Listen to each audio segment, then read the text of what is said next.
नमस्कार, राधे राधे, जय श्री राम मेरे प्यारे मित्रों। नंबर सिस्टम चैप्टर एवं उससे संबंधित अभ्यास समाप्त हो चुका है। आज से हम लोग स्क्वायर चैप्टर देखेंगे। स्क्वायर से संबंधित प्रश्नों को, नियमों को, तथ्यों को आपके सामने हम रखेंगे। उससे पहले आप जो है हमारे चैनल को लाइक करें, शेयर करें, सब्सक्राइब करें।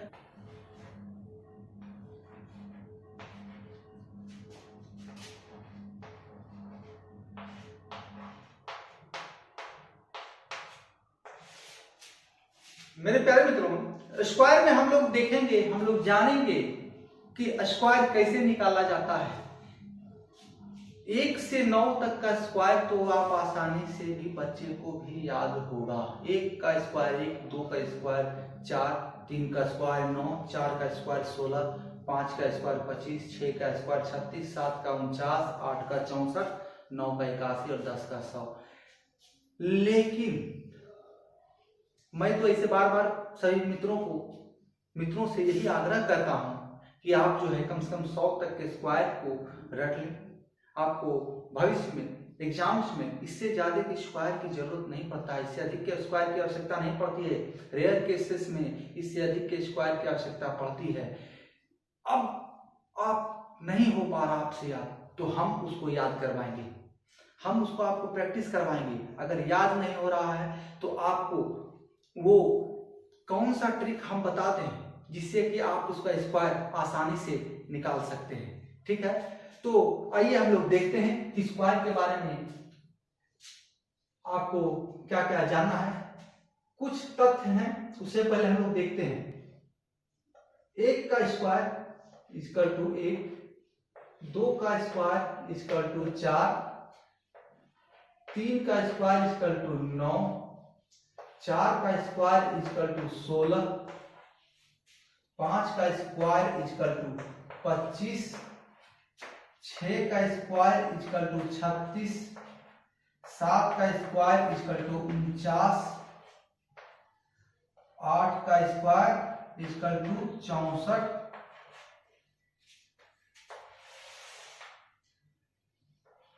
9 का स्क्वायर इक्वल टू 81, 10 का स्क्वायर इक्वल टू 100, 11 का स्क्वायर इक्वल टू 121, 12 का स्क्वायर इक्वल टू 144, 13 का स्क्वायर इक्वल टू 169, 14 का स्क्वायर 196, 15 का स्क्वायर 225, 16 का 256, 17 का 289, 18 का 324, 19 का स्क्वायर इक्वल टू 361, 20 का स्क्वायर इक्वल टू 400, 21 का स्क्वायर इक्वल टू 441, 22 का स्क्वायर इक्वल टू 484, 23 का स्क्वायर इक्वल टू 569 और 24 का स्क्वायर इक्वल टू 576। ठीक है, अब मेरे प्यारे मित्रों, आप सोच रहे होंगे कि मास्टर साहब पढ़ा रहे हैं क्या। अरे भाई, स्क्वायर पढ़ा रहे हैं तो स्क्वायर का लिख के रटवा रहे हैं, तो हम भी तो कैलकुलेटर पर देख के लिख के रट सकते हैं। नहीं मेरे प्यारे मित्रों, आधा आप सही सोच रहे हैं, आधा गलत। आधी बातें आपके मन में जो उठ रही हैं वो सही है, आधी गलत। देखिए, 24 तक का स्क्वायर तो आपको हर हाल में याद रखना है, तभी कोई ट्रिक भी काम करेगा। 24 तक का स्क्वायर जो है आपको याद रखना है, तभी कोई ट्रिक भी काम करेगा। अगर नहीं रखिएगा तो फिर वहां गुना करना पड़ेगा, तो उससे अच्छा 2 अंकों का गुना कर लीजिए, कोई दिक्कत नहीं है। तो चलिए,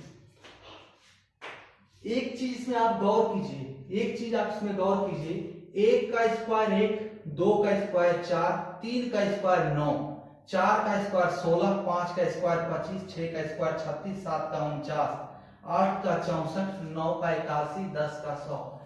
मेरे प्यारे मित्रों, 10 के बाद फिर से वही सिलसिला चालू है। 1 का स्क्वायर 1, 11 का स्क्वायर 1, 121, 2 का स्क्वायर 4, 12 का स्क्वायर पे लास्ट में इकाई अंक 4, 3 का स्क्वायर 9, 13 में इकाई अंक का स्क्वायर 9, 4 का स्क्वायर 16, इकाई अंक 6, 14 का स्क्वायर का इकाई अंक 6, 5 का स्क्वायर 25, 15 का भी इकाई अंक 25 यानी कि इकाई अंक 5, 6 स्क्वायर 36, तो 16 का स्क्वायर भी जो है उसका इकाई अंक 6, 7 का स्क्वायर 49, इकाई अंक 9, 17 का स्क्वायर इकाई अंक 9, 8 का स्क्वायर इकाई अंक 4, 18 का स्क्वायर इकाई अंक 4, 19 का 9 का स्क्वायर इकाई अंक 1, 19 का स्क्वायर इकाई अंक 1, 10 का स्क्वायर इकाई अंक 0, 20 का स्क्वायर इकाई अंक 0। फिर से वही दोहराया जाएगा। फिर से 21 के बाद भी 21 से 30 तक वही दोहराया जाएगा, 31 से 40 तक, मतलब जब तक कि वो क्रियाएं होती जाएंगी, यानी कि 1 से लेकर 10 तक। उसके बाद फिर 11 से चालू होता है जिसका इकाई अंक 1 होता है, 2 होता है, 3 होता है, 4 होता है, यानी फिर 1 से 10 तक का क्रिया चालू हो जाता है। 1 से 10 तक का क्रिया फिर से चालू हो जाता है, तो इकाई अंक जो 1 से 10 तक में है वही इकाई अंक अगले आने वाली सभी संख्याओं के वर्गों में होगी। जिसका कि इकाई अंक 1 है तो इकाई अंक 1 हो जाएगा। यहां पर 2 का 4 है, 3 का 9 है, 4 का 16 है, तो वहां 14 का 6 है। वही क्रिया दोहराया जाएगा। 8 का 64 का 4 है ना, तो 18 का देखिए 324 का इकाई अंक 4, 19 का इकाई अंक 1 है ना, 9 का 9 स्क्वायर का इकाई अंक 1 है, 19 स्क्वायर का इकाई अंक 1 है। वही क्रिया होगा। 21 के बाद वही चलेगा, 31 से भी वही चलेगा, 41 से भी वही चलेगा। इकाई अंक यही रहना है, जहां 1 से 10 तक में जो है इकाई अंक वही 11 से 20 तक में रहेगा, 21 से 30 में रहेगा, 31 से 40 में रहेगा, वही दोहराया जाएगा। और एक चीज गौर करने वाली बात है, ये दोहराया गया तो एक चीज आप लोगों ने देखा, जो कि सबसे पहला पॉइंट है आपका, 1 तो आया, 4 तो आया, 9 तो आया, 6 तो आया, 5 तो आया, 6 आया, फिर 9 आ गया, फिर 4 आ गया, फिर 1 आ गया। तो कुछ गौर किया आपने? नहीं। तो मैं बताता हूं आपको, इसमें क्या कहीं पे 2 आया? क्या कहीं पे किसी भी संख्या के वर्ग का इकाई अंक 2 है? नहीं है। क्या किसी भी संख्या के वर्ग का इकाई अंक 3 है? नहीं है।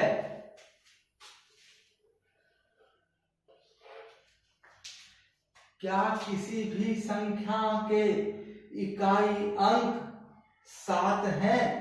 कहीं भी देखिए नहीं है।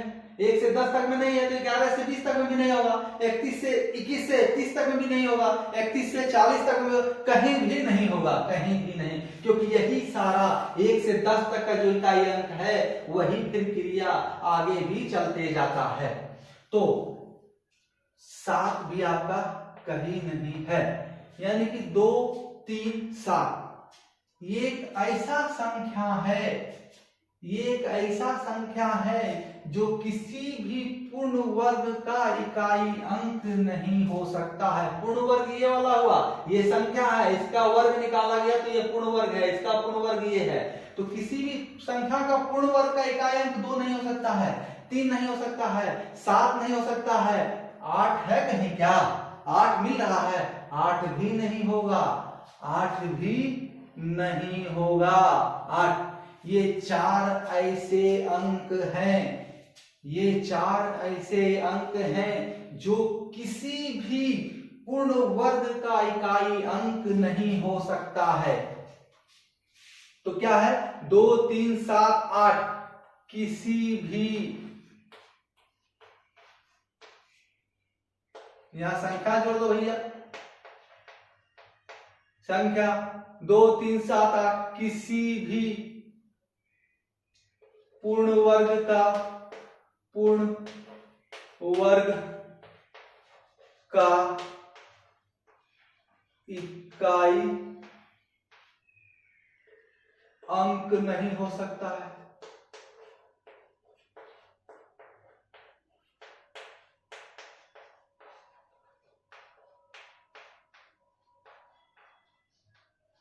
चलिए, क्या कोई महत्वपूर्ण जानकारी मिली कि नहीं मिली? अगर मिली हो, अगर लग रहा हो कोई महत्वपूर्ण जानकारी दिया गया हो, इस चैनल को सब्सक्राइब करें और शेयर करें।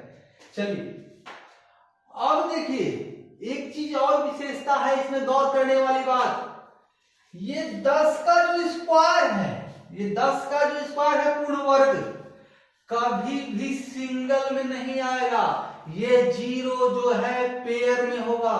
कभी भी एक 0 अंतिम अंक नहीं हो। किसी भी पूर्ण वर्ग का अंतिम अंक एक 0 से समाप्त नहीं हो सकता है। अगर इकाई अंक 0 है तो दहाई अंक भी 0 ही होगा। दहाई अंक भी 0 ही होगा। अगर सैकड़ा का यानी तीसरा अंक भी, अगर अंतिम से सैकड़ा स्थान का अंक भी 0 है तो हजार स्थान पर जो अंक है वो भी 0 होना चाहिए, क्योंकि 0 हमेशा पेयर में आएगा। 0 जो है हमेशा पेयर में होगा। 0 हमेशा पेयर में होगा, हमेशा जोड़े में होगा, जोड़े में।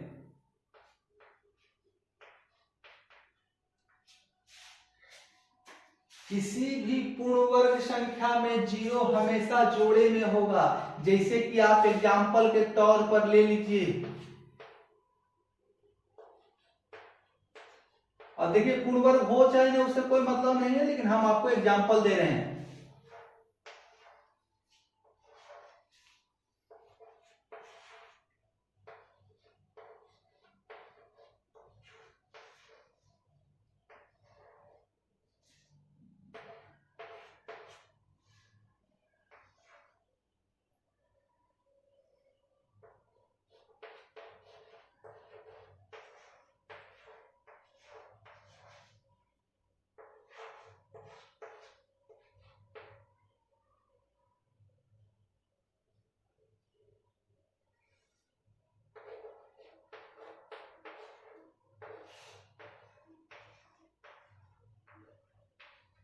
देखिए, यहां पर आप लोग गौर कीजिए कि इस संख्या में 1234 के बाद एक पेयर, 2 पेयर ये सिंगल बच जाता है। यानी कि मैंने क्या कहा है, किसी भी संख्या को पूर्ण वर्ग होने के लिए अगर 0 अंतिम में अंकों में, अंतिम के अंकों में आता है तो वो हमेशा पेयर में होना चाहिए। जैसे 1 आएगा,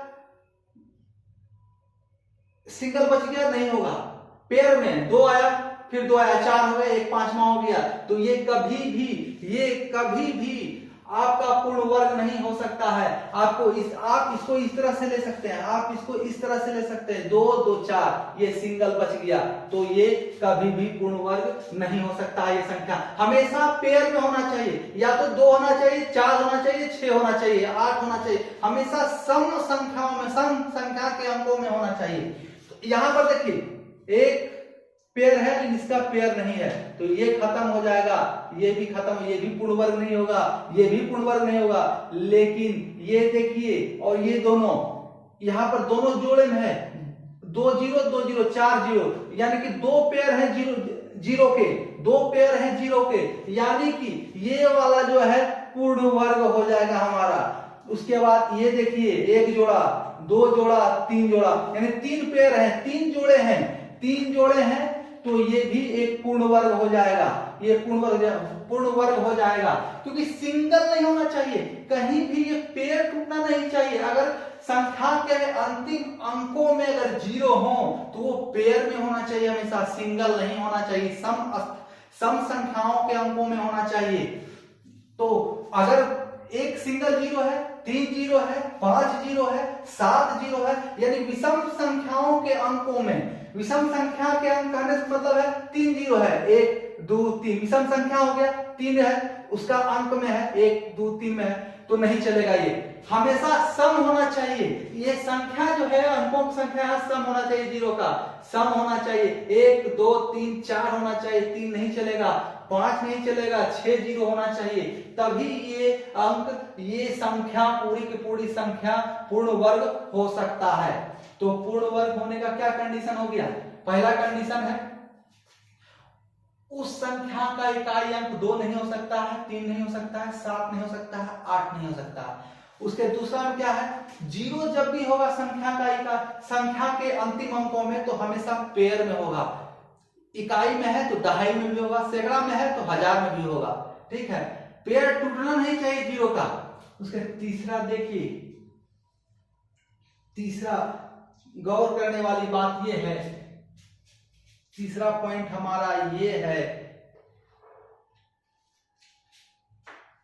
किसी भी संख्या का हम पूर्ण वर्ग कर लें, अनंत तक की संख्याओं का हम पूर्ण वर्ग करेंगे, तो वो 1 से लेकर 24 तक का जो पूर्ण वर्ग है, उसका जो अंतिम 2 डिजिट है, वही अंतिम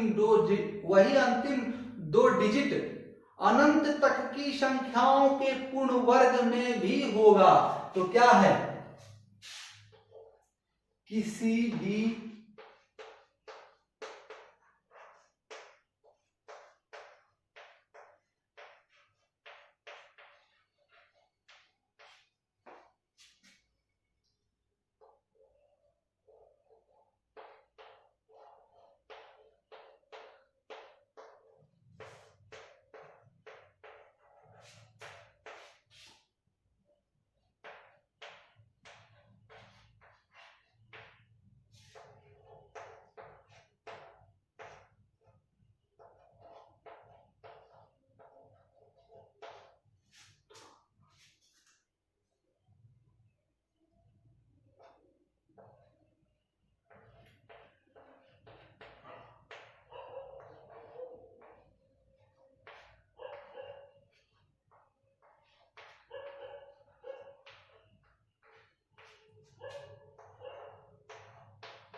चलिए क्या है तीसरा पॉइंट, कोई भी संख्या पूर्ण वर्ग तभी होगा जब उसका अंतिम 2 अंक 1 से लेकर 24 तक के पूर्ण वर्ग के अंतिम 2 अंक होंगे।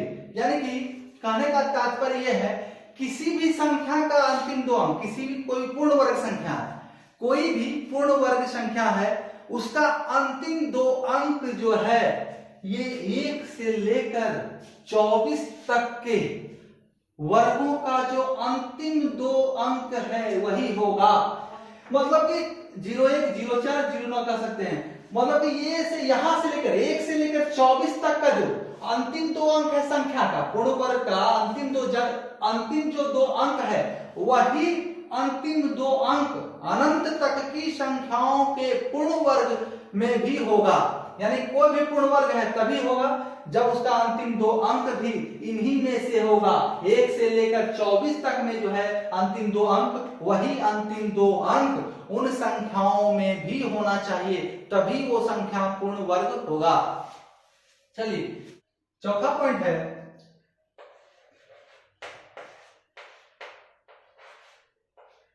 किसी भी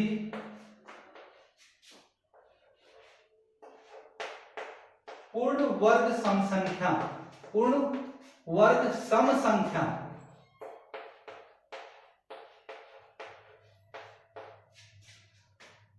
का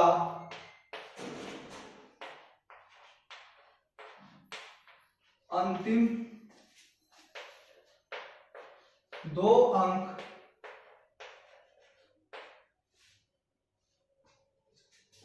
4 से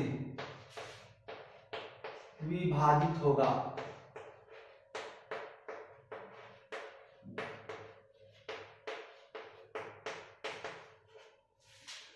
चौथा पॉइंट ये है, किसी भी पूर्ण वर्ग सम संख्या का अंतिम दो अंक 4 से विभाजित होगा।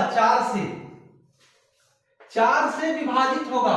कहने का हमारा तात्पर्य ये है, किसी भी पूर्ण वर्ग संख्या, यानी कोई ऐसा वर्ग हो, पूर्ण वर्ग संख्या है जो कि सम संख्या है, तो उसका अंतिम 2 डिजिट जो है वो 4 से विभाजित होना चाहिए। अगर अंतिम 2 डिजिट 4 से नहीं विभाजित हो रहा है तो वो संख्या जो है पूर्ण वर्ग संख्या नहीं है।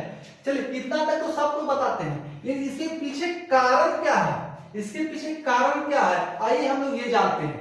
इसके पीछे कारण ये है कि सम संख्या से हमारा तात्पर्य क्या है? सम संख्या जो है से हमारा तात्पर्य क्या है?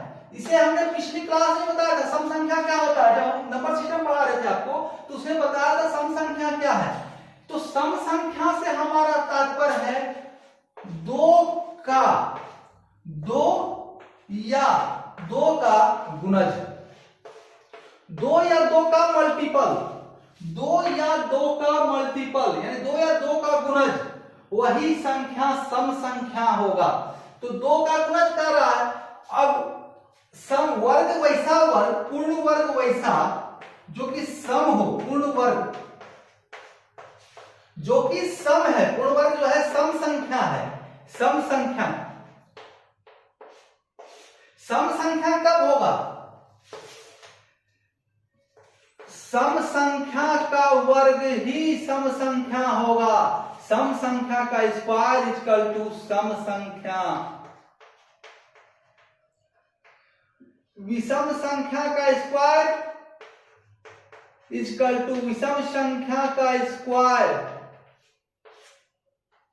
इक्वल टू विषम संख्या।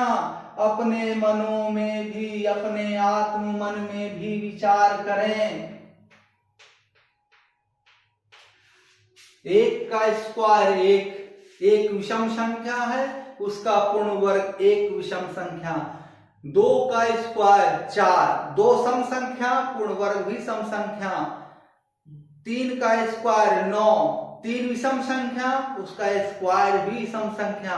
अब ऐसे समझिए कि 3 है, स्क्वायर से हमारा तात्पर्य क्या है? 3 और फिर 3, 1 और फिर 1, यानी कि 2 विषम संख्या का गुना हो रहा है। 2 विषम संख्या आपस में गुणित हो रहे हैं, वो कभी सम नहीं बन सकता है, वो कभी सम नहीं हो सकता है। 3 देखिए, 3 का स्क्वायर 3 गुना 3, 2 बार गुणित हुआ, या इसको कहे 3 जोड़ 3 जोड़ 3, 3 बार। 3 गुना 3 है, 3 को 3 बार जोड़ा जा रहा है, 3 बार विषम बार उसको जोड़ा जा रहा है। 3 3 6, अगर 2 विषम संख्याओं को आपस में जोड़ा जाए तो वो हमेशा सम संख्या होगा। लेकिन अगर विषम संख्याओं का वर्ग निकाला गया तो विषम संख्या एक विषम संख्या है, तो उसको विषम संख्या बार यानी उतना बार ही जोड़ा जाएगा। 3 को 3 बार जोड़ा जाएगा, 3 2 बार जुड़ गया तो विषम संख्या बन गया, फिर उसमें 3 जुड़ गया तो वो विषम संख्या बन गया। विषम संख्या, 2 विषम संख्या आपस में जुटने के बाद हमेशा सम का रूप लेता है, सम संख्या का रूप लेता है। परंतु हमेशा जब भी सम संख्या आपस में गुणित होंगे या तो फिर सम संख्या आपस में युग्म होंगे, जुटेंगे, तो वो सम ही होंगे, सम संख्या ही बनेंगे। जैसे कि 2 + 2 4, 2 का स्क्वायर बराबर 2 + 2, 2 बार जुट रहा 4, 2 क्यूब 2 गुना 2 गुना 2, 2 दूनी 4 दूनी 8, यानी वो सम है। सम का कहने का तात्पर्य यही है कि 2 का गुणज हो, और 2 जब भी आपस में जुटेंगे या गुना होंगे तो 2 का गुणज हो जाएगा और वो सम संख्या ही बन जाएगा। यानी विषम जोड़ विषम, दो वाली सम संख्या आपस में जुटेंगे तो सम संख्या बनेंगे। सम संख्या आपस में कितने बार भी जुट जाए, कितने बार भी गुना हो जाए, वो सम ही रहेंगे। अगर सम संख्या और विषम संख्या आपस में गुणित हो जाए, आपस में गुना करेंगे तो वो भी सम संख्या ही बन जाएगा। तो चलिए, एक सम संख्या है जो पूर्ण वर्ग है, उसका अंतिम दो अंक 4 से विभाजित हुआ। ये कैसे? तो सम संख्या से कहने का तात्पर्य है 2 या 2 का गुणज हो। 2 या 2 का गुणज, तो कोई भी संख्या है, यानी कि x मान लेते हैं, सम संख्या होने के लिए 2 into x यानी 2 का गुणज होना चाहिए। ये x अब इवन नंबर भी हो सकता है, ऑड भी नंबर हो सकता है, सम संख्या भी हो सकता है, विषम संख्या भी हो सकता है, लेकिन वो 2 का गुणज है, 2 उसमें गुना हो रहा हो, तो इसका स्क्वायर करेंगे। यानी कि हमारा स्क्वायर से तात्पर्य ये होता है कि 2 गुना x इंटू 2 गुना x। तो भैया यहाँ पर 2 गुना 2 4 तो आ गया ना, तो अंतिम तो वो पूरा का पूरा संख्या है 4 से भागा होगा, वो पूरा का पूरा संख्या है 4 से विभाजित होगा, तो अंतिम 2 अंक तो 4 से विभाजित होना ही होना है, क्योंकि 4 से कोई संख्या यदि विभाजित होता है तो उसका अंतिम 2 अंक भी 4 से विभाजित होगा। तो चौथा पॉइंट हमारा ये जस्टिफाई करता है कि कोई भी सम पूर्ण वर्ग हो, सम संख्या जो पूर्ण वर्ग है, उसका अंतिम 2 अंक 4 से विभाजित होगा। और 4 से क्यों विभाजित होगा, इसको हमने अभी प्रमाणित किया है, क्योंकि सम संख्या का तात्पर्य है 2 गुना x, यानी कि 2 कोई भी संख्या जो 2 का गुणज हो और उसका अगर वर्ग कर रहे हैं तो 2 गुना x पर वर्ग, तो 2 का स्क्वायर भी है वहां पर, तो 4 हो गया, तो 4 से पूरा पूरा संख्या विभाजित होगा। और अगर पूरा का पूरा संख्या 4 से विभाजित होगा तो अंतिम 2 अंक भी उस संख्या का 4 से विभाजित होगा। आप सभी मित्रों को मेरा धन्यवाद, मेरे साथ इतने समय तक बने रहने के लिए। आप लोगों से आग्रह है, हमारे चैनल को लाइक करें, सब्सक्राइब करें, अपने मित्रों तक भी इसको पहुंचाएं, ताकि उन्हें भी इससे संबंधित जानकारियां मिल सकें और हमें भी पता चले कि हमें लोग पसंद कर रहे हैं, लाइक कर रहे हैं। चलिए, धन्यवाद आप सभी मित्रों का हमारे साथ बने रहने के लिए।